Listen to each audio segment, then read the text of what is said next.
গৌতম, তুমি চাইলে তোমার কিডনি বিক্রি করে দাও, কিন্তু যদি দিদিমার জন্মদিনে 5 লক্ষ টাকার বেশি দামের উপহার না আনো, তাহলে আমি তোমাকে আর তোমার জিনিসপত্র এই বাড়ি থেকে বের করে দেব, বুঝেছো? যোধপুরের কোটিপতি ব্যবসায়ী পরিবার আগরওয়াল অ্যান্ড সন্সের প্রধান গায়ত্রী দেবী জন্মদিন উদযাপিত হতে চলেছে। শহরের সবচেয়ে ধনী ও সম্মানিত ব্যক্তিরা সেই পার্টিতে আসতে চলেছেন। কিন্তু গায়ত্রী দেবীর নাতনি অগ্নি বিরক্ত ছিল, কারণ তার দাদু তাকে এক গরিব ছেলের সঙ্গে গৌতমের সঙ্গে বিয়ে দিয়েছিলেন, যার কারণ কেউ জানত না। অগ্নি চেয়েছিল দিদিমাকে একটি দামি উপহার দিতে, যাতে সবার সামনে তাকে অপমানিত হতে না হয়। অবনি, আজ সন্ধ্যায় যে উপহার আমি আনব সেটা দেখে শুধু তুমি নয়, দিদিমাও অবাক হয়ে যাবে। তুমি দেখবে। গৌতম অবনিকে বলেছিল, কিন্তু তার কোনো পরিকল্পনা ছিল না।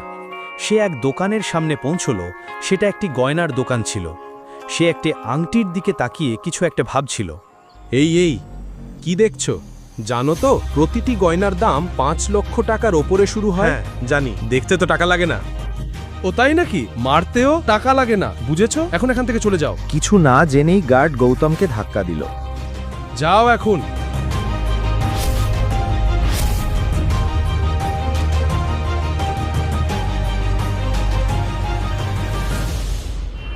আভনির দিদিমাকে কি উপহার দেবে, গৌতম এটা নিয়েই ভাবছিল। ঠিক তখনই হঠাৎ পুলিশ দল নিয়ে দেখুন, সিকিউরিটি গার্ড এই লোকটা সেখানে দাঁড়িয়ে আছে। পৌঁছল।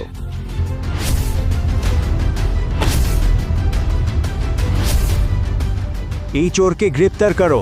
কি হলো ইন্সপেক্টর স্যার? স্যার, এই লোকটাই দোকানের বাইরে দাঁড়িয়েছিল।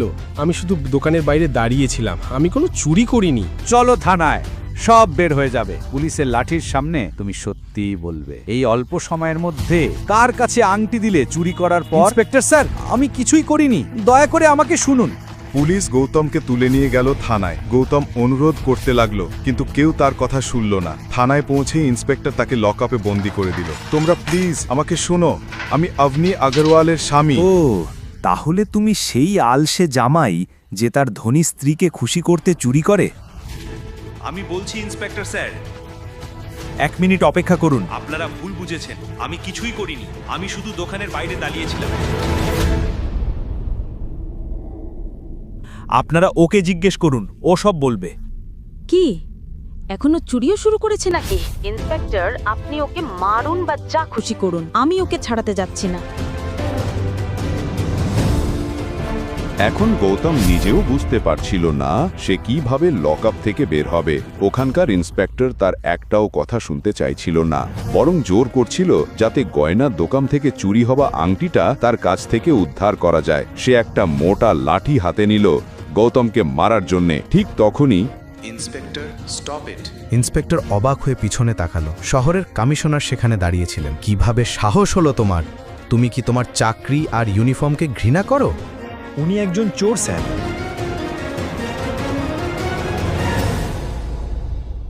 আমার এই ইন্সপেক্টরের কারণে আমি দুঃখিত।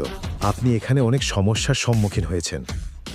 যা কিছু হয়েছে তার জন্য আমি ক্ষমা চাইছি স্যার। স্যার, উনি তো অকাজের জামাই। তার স্ত্রী আমাকে বলেছে ওকে মারতে। চোর? কিভাবে সাহস হলো তোমার এমন কথা বলার? চাইলে ও 10টা গয়নার দোকান কিনে নিতে পারে, সেই শোরুমগুলির থেকেও বড়, তারপর সেগুলো জ্বালিয়ে দিতে পারে। এটা দেখো। কমিশনার তার ফোনে পুলিশকে কিছু মেসেজ দেখালেন। ওটা দেখার সঙ্গে সঙ্গেই ইন্সপেক্টরের মুখ ফ্যাকাশে হয়ে গেল। সে গৌতমের পায়ের কাছে পড়ে ক্ষমা চাইতে লাগলো। মাফ করে দিন, দয়া করে মাফ করে দিন। স্যার, আমি আপনাকে বাইরে পর্যন্ত পৌঁছে দিই। শুধু সাবধান থাকবেন, আমার পরিচয় যেন কেউ না জানে, আমার স্ত্রীও না। জি, এই কথা বলেই গৌতম সেখান থেকে বেরিয়ে গেল। আসল সত্যিটা কি? কেন কমিশনার পর্যন্ত ওর সামনে মাথা নত করল? একটা রহস্য প্রকাশ পেতে চলেছে যা আপনাকে চমকে দেবে। একটি গাড়ি এসে থামল। একজন বয়স্ক লোক নামলেন এবং গৌতমের হাতে একটি বাক্স দিলেন। ওই বাক্সে কি ছিল? আর গৌতমের আসল পরিচয় কি? সন্ধে নামতেই প্রাসাদে উৎসবের পরিবেশ ছড়িয়ে পড়ল। আর কেনই বা হবে না? ওটা তো অবনির দিদিমা গায়ত্রী দেবীর জন্মদিন। শহরের সব রাজকীয় মানুষ সেই জন্মদিনের অনুষ্ঠানের অংশ হতে চেয়েছিল। দেশের নানা জায়গা থেকে লোকজন দামি দামি উপহার নিয়ে পার্টিতে এসেছিল। অল্প কিছু সময় পর গৌতমও এসে পৌঁছল অনুষ্ঠানের জায়গায়। অবনি একদমই আশা করেনি যে গৌতম পার্টিতে আসবে। কে তোমাকে থানার থেকে ছাড়িয়ে দিল?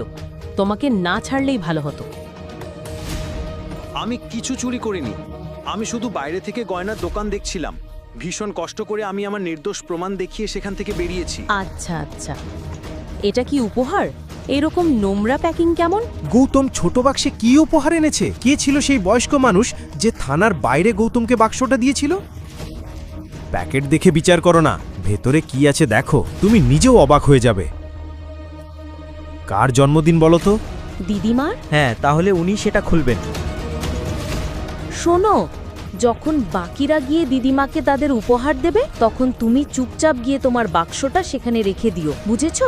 আমি জানি না দাদু আমার ওপর কি প্রতিশোধ নিতে চেয়েছিলেন। তোমার মতো গরিব লোককে মেয়ের সঙ্গে বিয়ে দিয়েছেন, না আছে টাকা, না আছে আদব কায়দা।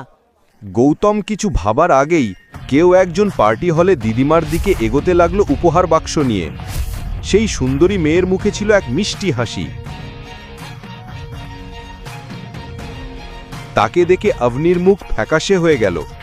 উপহারের বাক্স থেকে বেরোলো এক অত্যন্ত সুন্দর ও ঝলমলে নেকলেস। যে মেয়েটি উপহার দিয়েছিল সে আর কেউ নয়, অবনীর কাজিন শানায়া। আমি আমার ৭৫ বছরের জীবনে এমন ঝলমলে হিরে কখনো দেখিনি। তুমি এই বাড়ির অন্য মেয়েদের মতো নও, তুমি বুদ্ধিমতী এবং চতুর।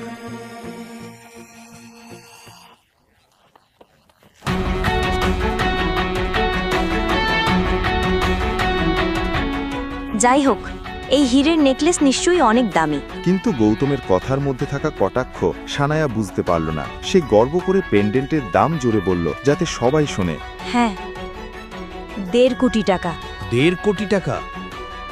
মানে যে লোকটা শানায়াকে এই হীরেটা বিক্রি করেছে সে তার থেকেও বেশি বুদ্ধিমান। ৫ লাখ টাকার হিরে ১.৫ কোটিতে বিক্রি করলো। বাহ। যাই হোক, যাদের পকেটে ৫০০ টাকা থাকে তারাই আবার কবে থেকে কোটি টাকার জ্ঞান দিতে শুরু করেছে? গায়ত্রীজি রেগে গিয়ে বললেন, তুমি কি এই পার্টি নষ্ট করতে এসেছো? তুমি একেবারেই অকাজের। ইচ্ছে করে আমার নাতনিকে অপমান করছো নেকলেসের ভুল দাম বলে। গ্র্যান্ডমা, আপনি কি আমাকে বিশ্বাস করছেন না? তাহলে মিস্টার পারিককে জিজ্ঞেস করুন, তিনি রাজস্থানের সবচেয়ে বড় হিরে ব্যবসায়ী। প্লিজ।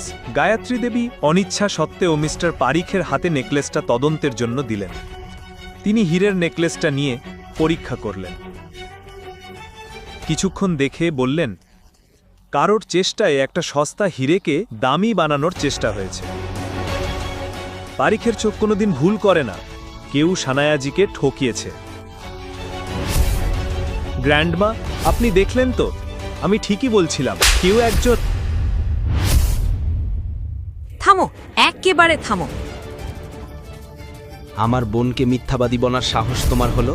তাহলে বলো তো, তুমি কি উপহার এনেছো অকাজের? গৌতম ২ বছর ধরে অপমান সহ্য করতে করতে ক্লান্ত হয়ে পড়েছিল।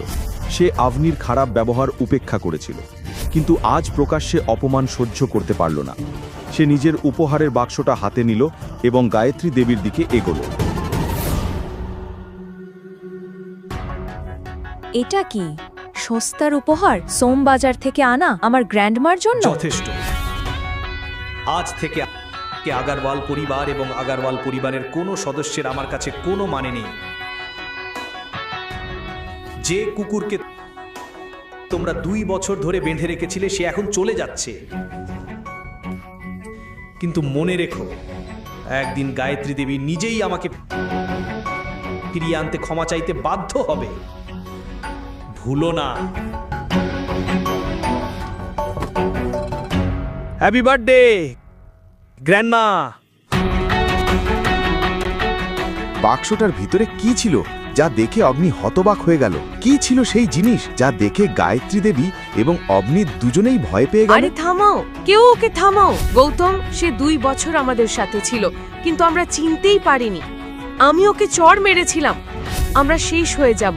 শেষ পর্যন্ত বাক্সটার ভিতরে কি ছিল যা দেখে গায়ত্রী দেবী এত ভয় পেয়ে গেল? কে সেই বৃদ্ধ লোক যে গৌতমকে বাক্সটা দিয়েছিল? গৌতমকে কি তার আসল পরিচয়? সে কি নিজের পরিচয় লুকোচ্ছে? গৌতমকে ফিরে আসবে? কি হতে চলে